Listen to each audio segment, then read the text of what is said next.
চলেছে নতুন একটা ভিডিও নিয়ে। তো SSMB29 থেকে বেশ বড় একটা আপডেট এসেছে। দেখো, SSMB29 এমন একটা সিনেমা যেটা নিয়ে এখন হয়তো হাইপটা অতটা বেশি নয়, কিন্তু এটা কিন্তু মোস্ট সব থেকে বেশি বাজেটের সিনেমা তৈরি হচ্ছে। যেটা আগে বলা হয়েছিল যে পার্ট 1 এবং পার্ট 2 মিলে 1000 কোটি টাকার মানে বাজেট, সেটা কিন্তু এখন অনেকটাই বেড়ে গেছে। এর ফার্স্ট শিডিউল শুটিং কিন্তু অলরেডি হয়ে গেছে, সেকেন্ড শিডিউল স্টার্ট হচ্ছে।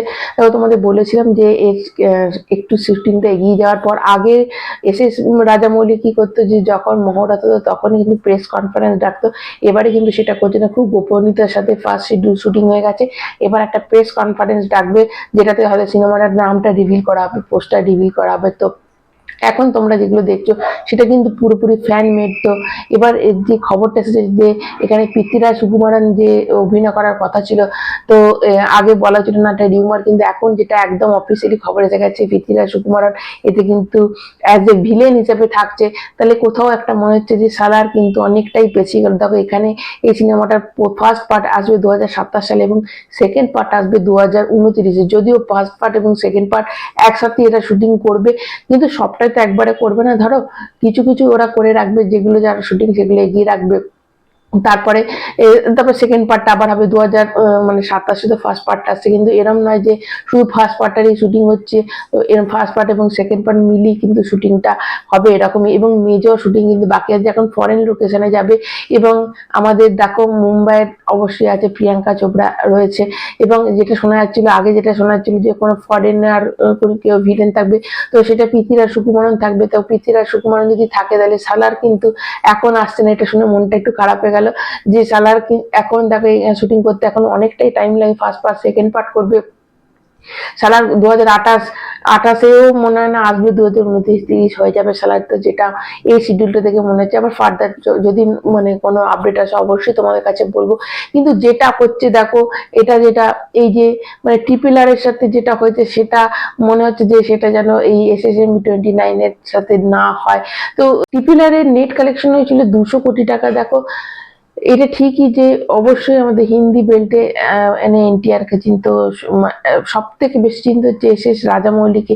কেননা বাহুবলী যে সিনেমাটা শেষ হওয়ার পর এটা করেছিল, তো সবাই চিনতো। কিন্তু রামচরণ বা NTR তখন আমাদের বলিউডের কোনো হিরো ছিল না। কিন্তু স্পিরিট দেখো, স্পিরিটে কিন্তু অবশ্যই স্পিরিটে নিয়ে হয়েছে সাইফ আলী খানকে, যে কিন্তু বলিউডের, এবং দেবারা যদি দেখো সেখানেও কিন্তু নেওয়া হয়েছিল বলিউড স্টারকে। দেখো, দুজন যারা প্যান ইন্ডিয়া সিনেমা করছে তারা কিন্তু সবসময় মানে বলিউডেরও একটা করে হিরো নেয়। যেমন ওয়ার টুতে কিন্তু ঋত্বিক রোশন রয়েছে। তো আমাদের বলিউডে একটা নিলে মানে এখানকার দর্শকরা ভাববে যে হ্যাঁ আমাদের একটা জন আছে, তাহলে অনেক চেনার পরিচয় হয়। দেখো সেক্ষেত্রে অবশ্যই এখানে যে মহেশ বাবু বিশাল বড় স্টার, কিন্তু অতটা প্যান ইন্ডিয়া কিন্তু কোনো সিনেমা করেনি এখনো অব্দি। তো এটা যদি প্যান ইন্ডিয়া হয়, কটা মানুষ বলিউডের যারা নর্মাল লোক সেটা তো অতটা ওকে চিনতে পারবে না। তো সেটা কোথাও একটা মনে হচ্ছে।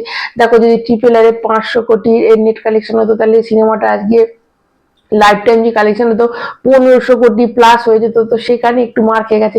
এখানেও কিন্তু কোনো বলিউড স্টার নেই। হয়তো এটা ঠিক হচ্ছে যে মহেশ বাবুকে এমন করে প্রেজেন্ট করা হবে যে মানুষ নিতে বাধ্য হবে। এখানকার মহেশ বাবুর এখানে লং হেয়ার থাকবে, কিন্তু লং হেয়ারের মধ্যে হেয়ারটা কেমন থাকবে, তার লুক কেমন হবে, সেটা কিন্তু এখন অব্দি কিছু রিভিল করা হয়নি। তো এটাই একটা প্লাস পয়েন্ট যে অনেক গোপনীয়তার সাথে শুটিং করা হচ্ছে, এবং এটা একটা one of the best cinema হবে। এবং এটা একটা জঙ্গল অ্যাডভেঞ্চারের মধ্যে হবে, এবং এখানে VFX এর কাজ দারুণ হবে।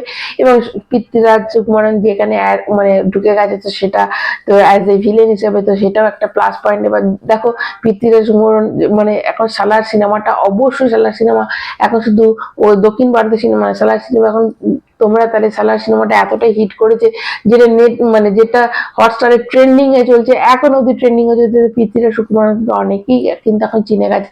তো সেটা একটা মহেশ বাবু বিশাল বড় একজন অভিনেতা, এবং অবশ্যই তাকে সেরকম ভাবে হয়তো প্রেজেন্ট করবে, মানে হোপ করি যাতে TRRR এর মতো না হয়। TRRR এর মানে অতটা চেনাশোনা, অত ভালো একটা সিনেমা হওয়ার পরে দেখো এখন 500 কোটি টাকা, নর্মাল সিনেমা এখন 500 কোটি নেট কালেকশন করছে, কোনো ব্যাপার হচ্ছে না। সেখানে TRRR করতে পারলো না। এত ভালো সিনেমা হয়, শুধুমাত্র হয়তো মানে মানুষ অতটা ওদের সঙ্গে পরিচিত নেই, অতটা কানেক্ট নয়। তো এখানে মহেশ বাবুর সাথে এই প্রবলেমটা না হয়, অবশ্যই প্রেস কনফারেন্স হবে। এবং এখানে এসে মানে সব জায়গায় গিয়ে, যেমন পুষ্পা 2 এর ক্ষেত্রে হয়েছিল যে বিহারে পর্যন্ত গিয়ে তারা প্রমোশন করছিল, এখানেও যেন এরকম প্রমোশন হয়, এটাই চাইবো যে মানে এটা একটা বিশাল বড় হিট করুক এবং হিন্দি বেলটাও একটা বিশাল জায়গায় পৌঁছে যাক, অবশ্যই এটা আশা করব। তো তোমাদের কি মত অবশ্যই কমেন্ট করে জানাবে, এবং যারা নতুন তারা চ্যানেলটা সাবস্ক্রাইব করবে, এবং তোমরা কারা মহেশ বাবুর ফ্যান আছো কমেন্ট করে জানাতে কিন্তু ভুলবে না। সবাই ভালো থাকবে, এখনকার মতো টাটা।